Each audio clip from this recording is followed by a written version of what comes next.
Welcome to Changing Higher Ed, a podcast dedicated to helping higher education leaders improve their institutions. With your host, Dr. Drumm McNaughton, CEO of The Change Leader, a consultancy that helps higher ed leaders holistically transform their institutions. Learn more at changinghighered.com. And now, here's your host, Drumm McNaughton. Thank you, David. My guest today is Jarred McNeely, Provost and Chief Academic Officer at the Sonoran Desert Institute. Jarred has been advancing the quality of post-secondary education for over a decade. He's got a really diverse background, 8 years in the military service, served at key roles at the Colorado School of Trades, including facilities supervisor, director of education, school director. He's managed large bodies of military and faculty and students. And what really attracted me to this is his extensive experience as an instructor, both in the military and academic settings, enhances his leadership and educational innovation and the quality that he brings to SDI. So you may ask, why have a trade school CAO be on the podcast? There's a lot of really great things that SDI and Jarred are doing that colleges and universities can take on board to improve how they can make students' college experience better and how they can make their graduates more workforce ready. And Jarred joins me today to talk about all these things and more. Jarred, welcome to the program. Drumm, thanks for having me on the program. It's great to be here. It's my pleasure. I'm looking forward to a great conversation. We talked last week about what your institution, SDI, is doing, Sonoran Desert Institute. You're really leading the way in doing workforce development in many respects. Before we get into that, do me a favor, give our audience a little bit of your background. I'm curious to find out more. Sure. Yeah. So I actually left high school and went to college on a track for a double major. And 4 years into that 5-year double major, I left college and went to the Army.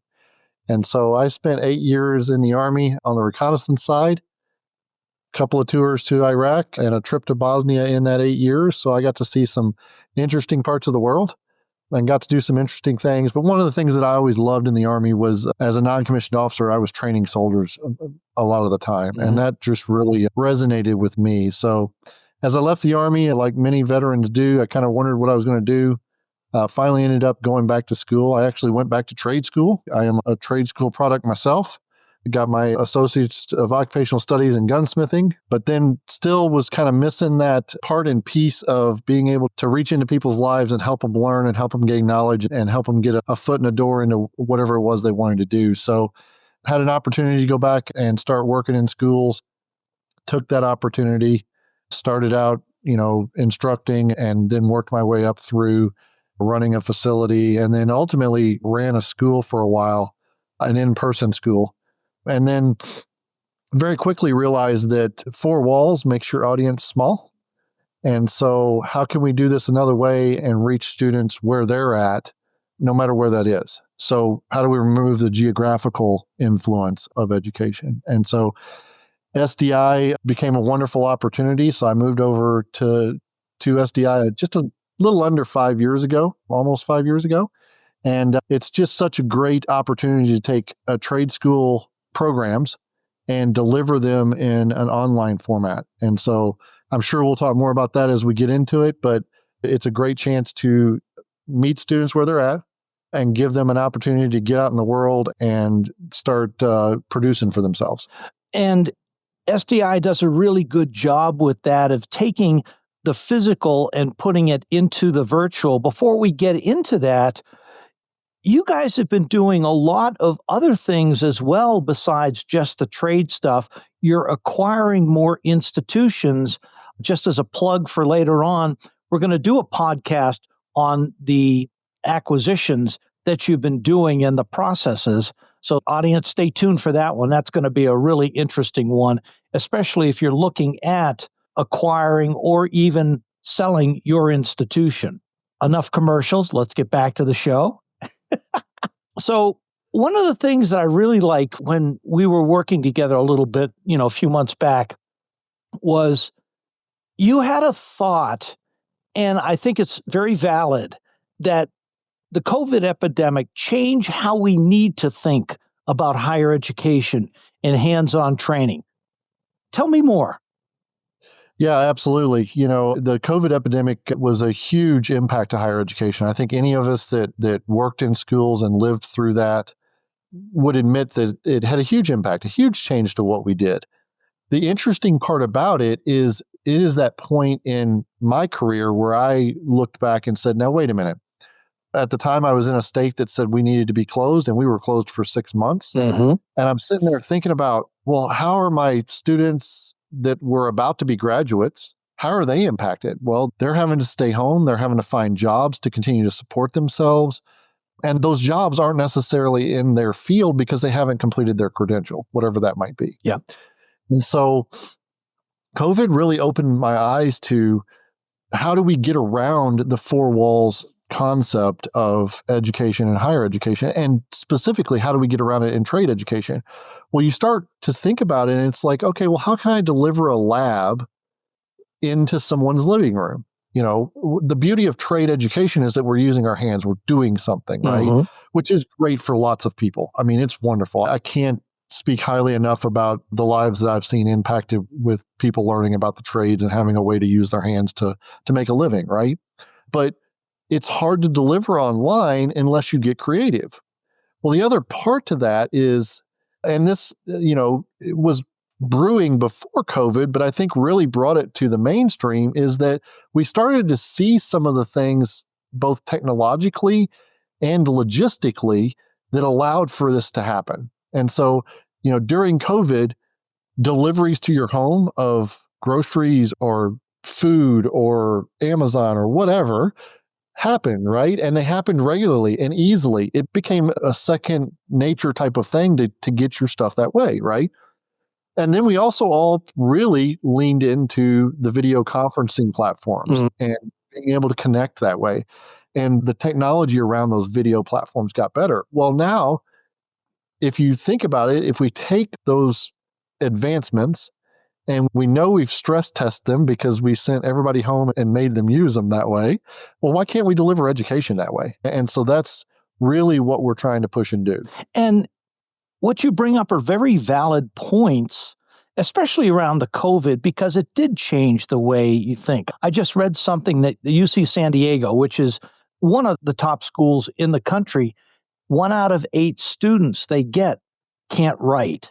The mathematics. So what we're doing and what you're doing there at SDI is critical, but it's not just applicable to trade schools. It's applicable to all schools, especially with the perception that higher education needs to change. It needs to be more workforce development, more training, things like that. I mean, I even read something today that Harvard, people are saying, oh, Harvard getting into workforce development. Well, unfortunately or fortunately, the Trump administration has forced that hand.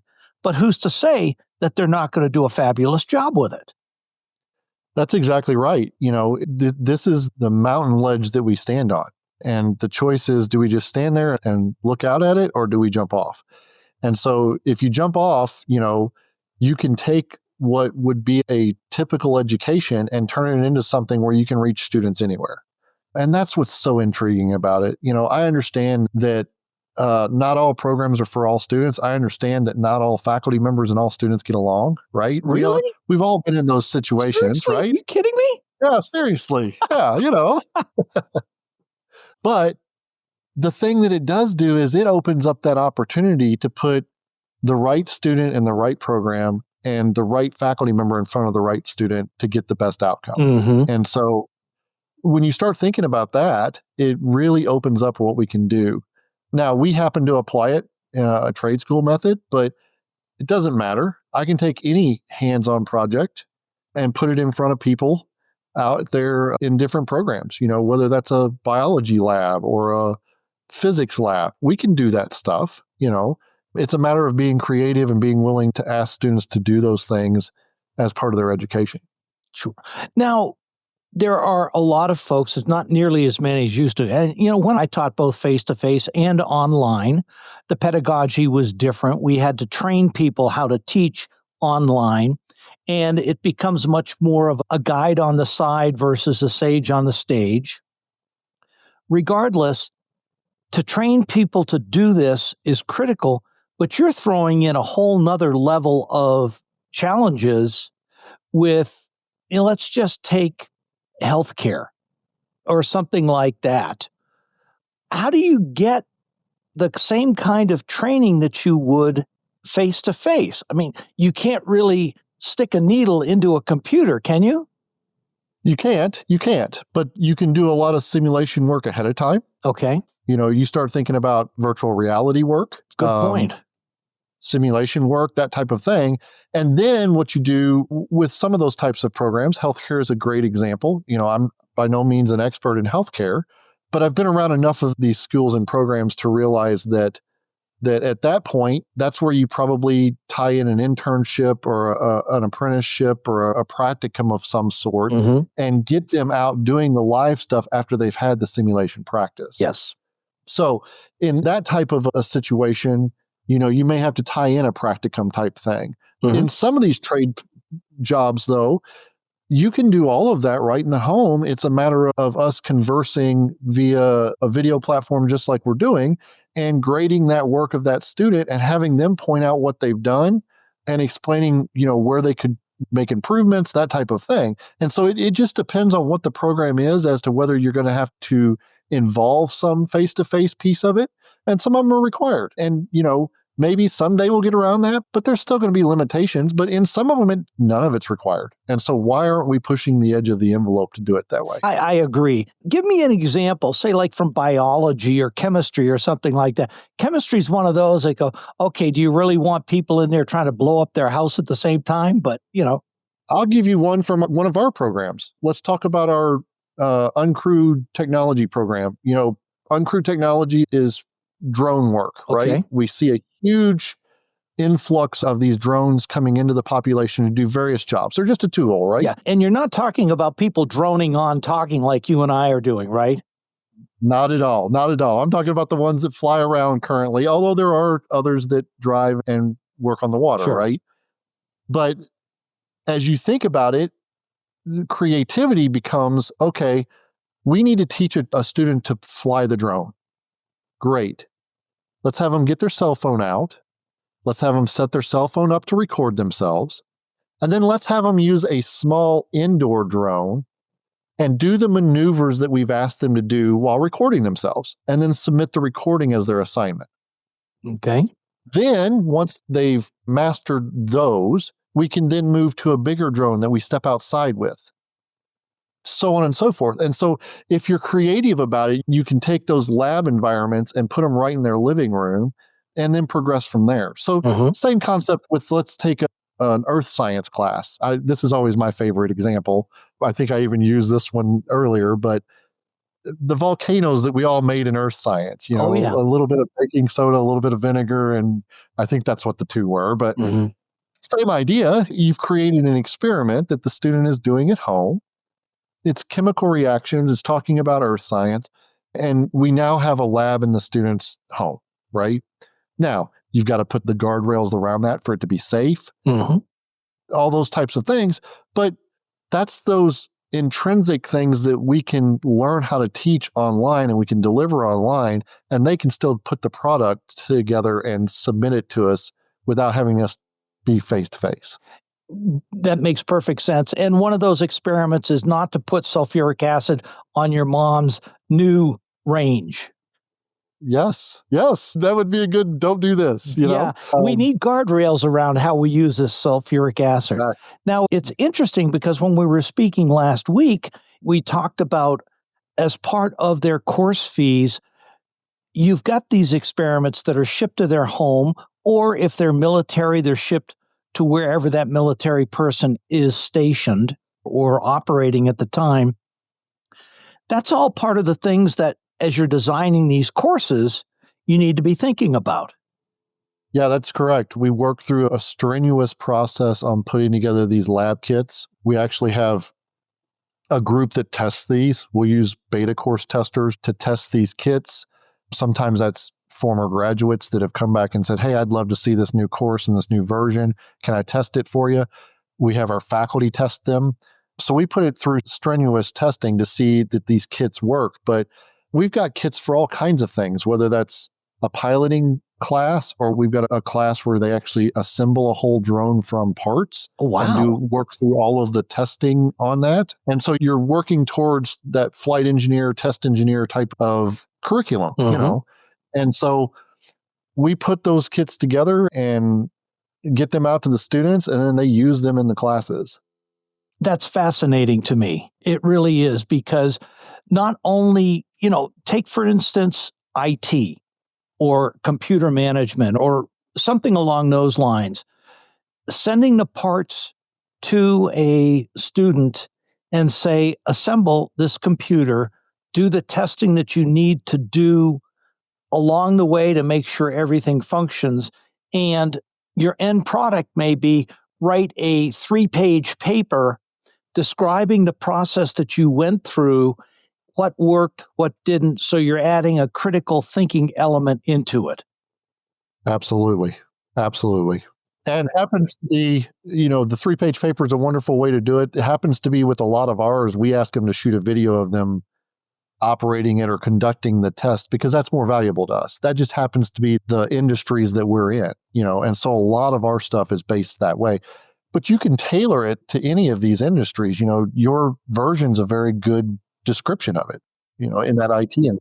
And what I'm thinking about too is when you take a look at the AAC&U, what business owners and what employers say, the number one is working in teams, being able to think critically, analyze data, draw conclusions, et cetera. These are all things that you can bring in, writing skills. These are all things that you can bring in, but it requires faculty and administration to change their thought process on how they do these kind of things. It absolutely does. One of the things that is absolutely crucial to presenting these programs in this way is being willing to train faculty to work through the unique challenges that come along with it.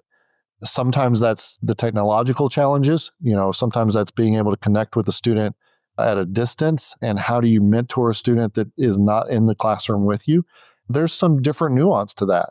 And sometimes that is just being able to provide the feedback that you need to provide in a way that is actually constructive and useful for that student. And so building a faculty training process is something that we've focused on immensely to try to make our practitioners really good at helping those students along their educational journey. And that is critical because, as I used to say years ago when I was leading faculty, anybody can be an instructor. You have to earn the title of teacher. To be able to do that, you have to have subject matter expertise. You have to be able to build relationships with students, whether it's face-to-face or online. And you have to know how to mentor a student so that they learn what they need to learn. The teacher's earned. Absolutely. I couldn't agree more. It's one of those terms that I think we struggle with at times, but it is definitely one of those things where a lot of us have gotten a lot of training in various areas. I mean, I have a master's degree, I don't remember anywhere in any of my training except in the military. I did get a couple of short courses in the military on how to lead things from a training aspect. But in most cases, I wasn't taught how to be a teacher. It's something where I had to have the heart for it and go figure out how to help a student. Well, what we've tried to do is as much as possible, and nobody's perfect at that. I don't want to say that we're perfect at it because we're not. We still have our problems that arise at times, but we really try to get our faculty to be as close to a mentor for our students as possible. Let's talk about that process because I think that's critical regardless of whether you're teaching online or face-to-face or in a hybrid mode.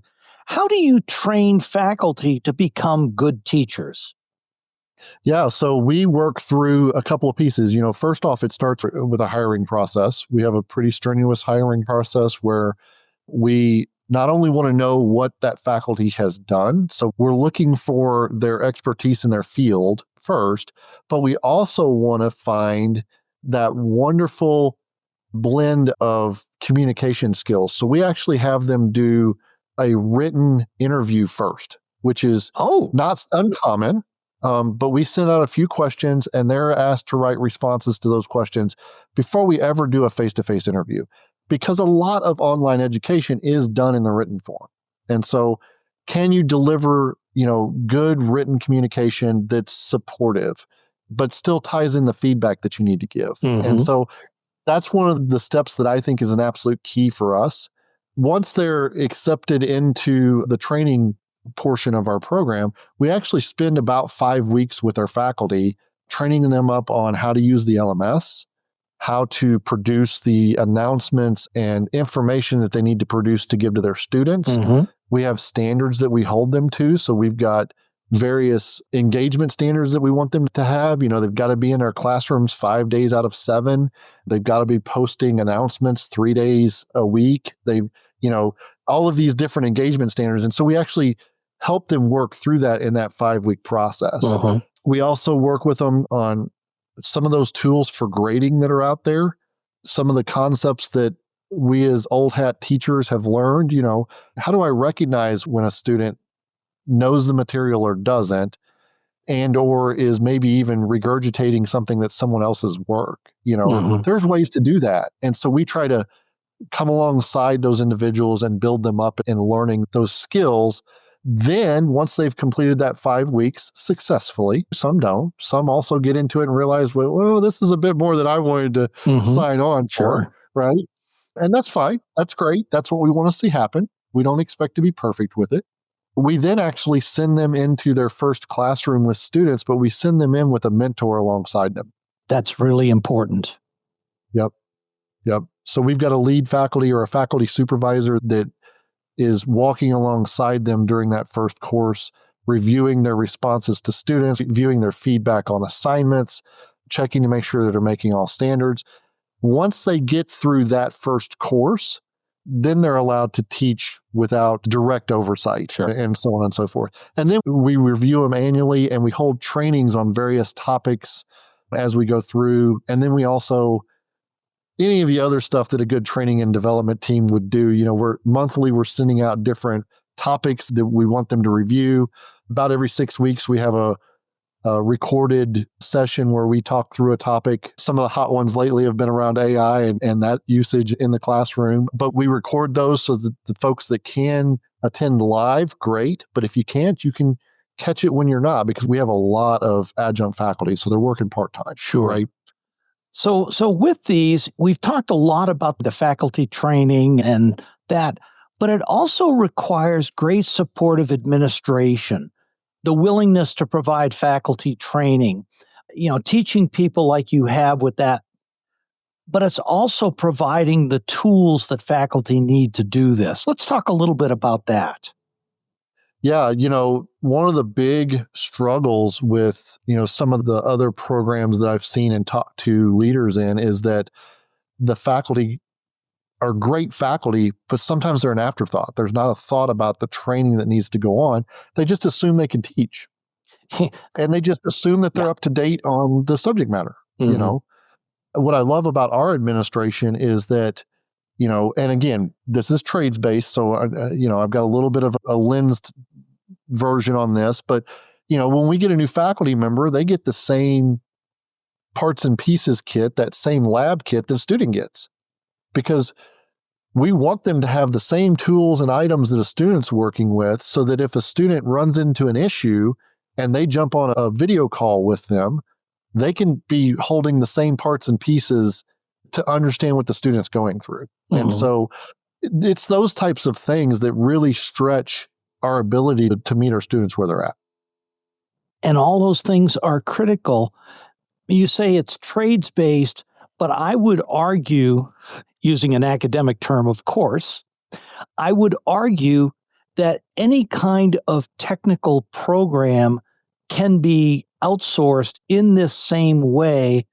I really like you're sending the building kit for the drones or whatever it is to the faculty.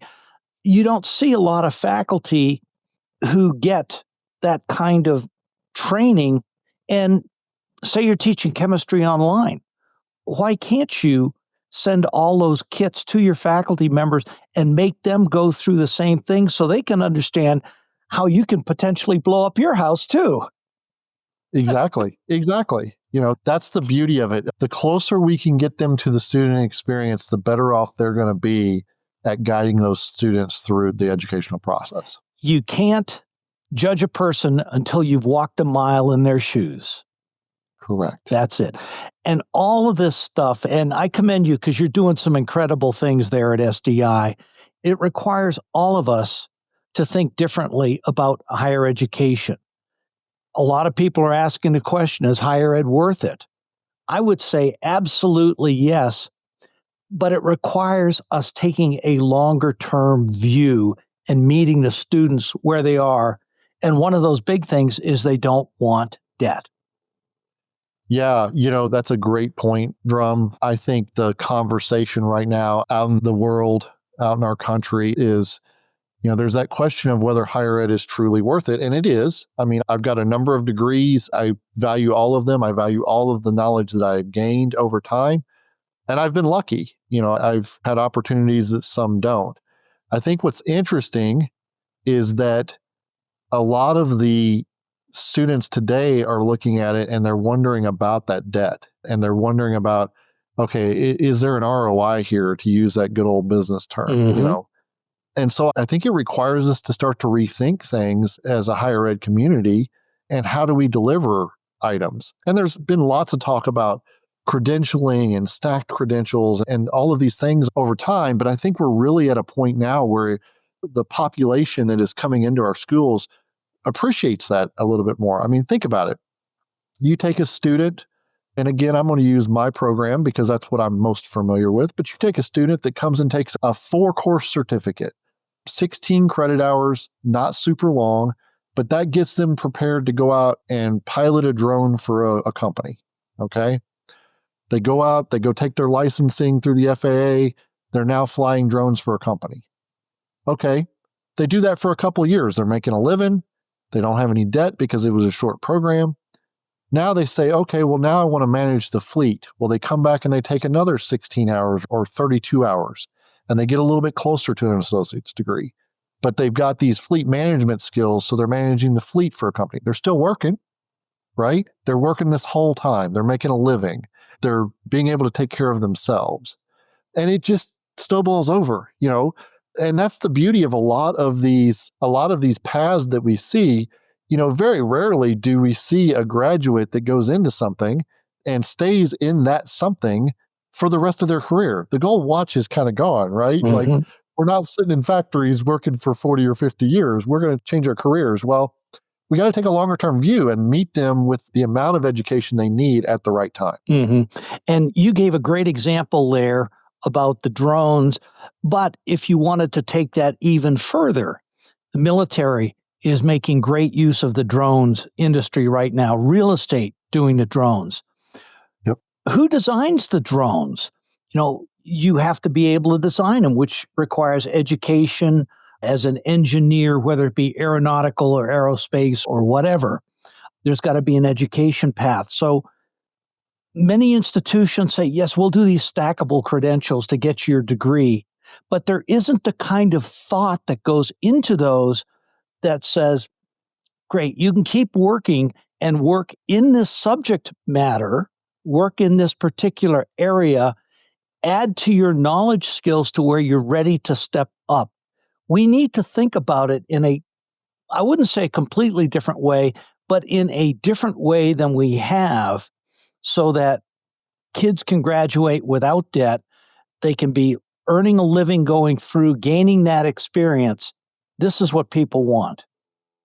Absolutely. And it's one of those things where, as you talk through that hierarchy and you think about high school kids today, I've got a daughter who's in high school, and she's already looking at, well, what credits can I get while I'm in high school?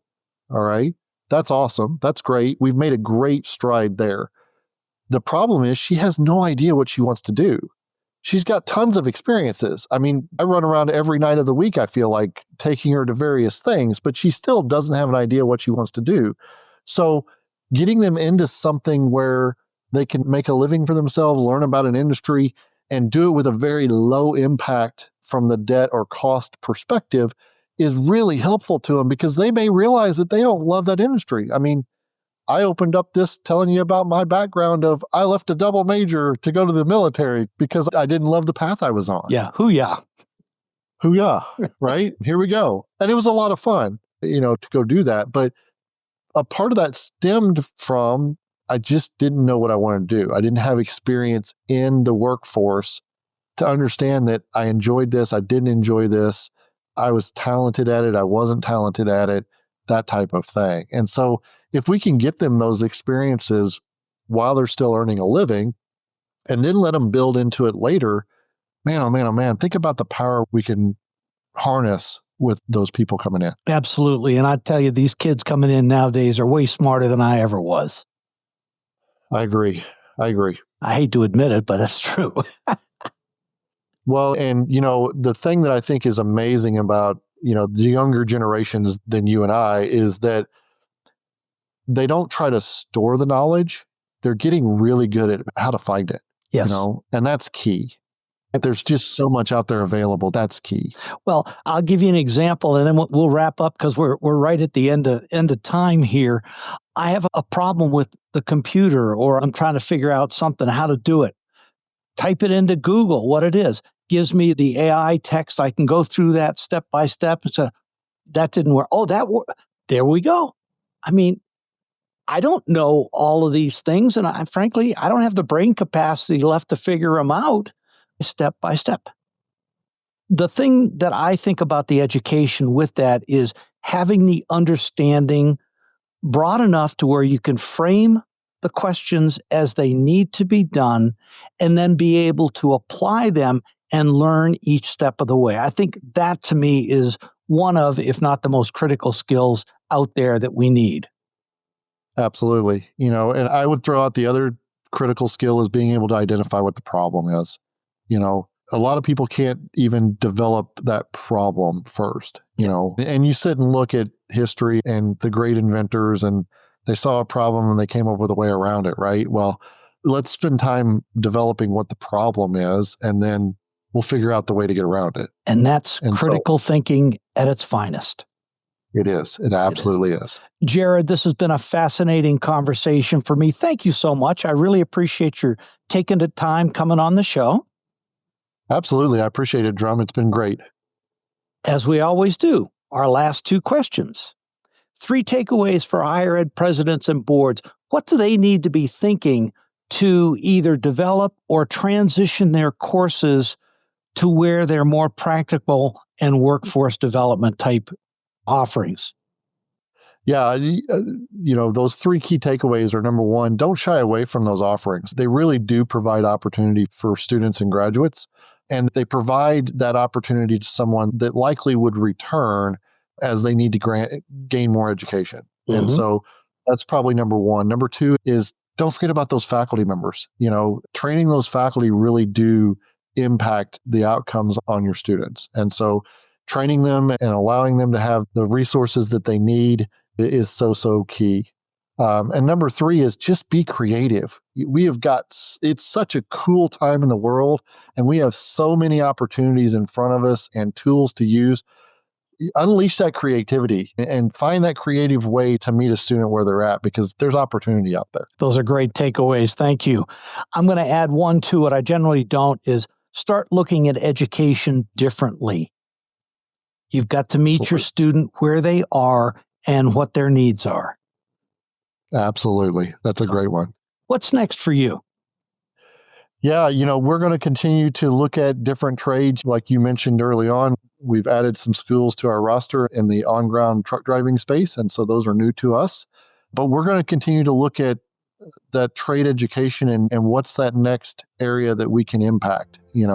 Along with that, we're launching a revised version of our firearms programs in January. And so we're hard at work making sure that all of that's ready to go for the students. And that's just going to be a great next step in the legacy of those programs. So we'll continue to look for those things and keep pushing forward to meet students where they're at and get them the training that they want. And hopefully you don't teach them how to shoot themselves in the foot. Sorry.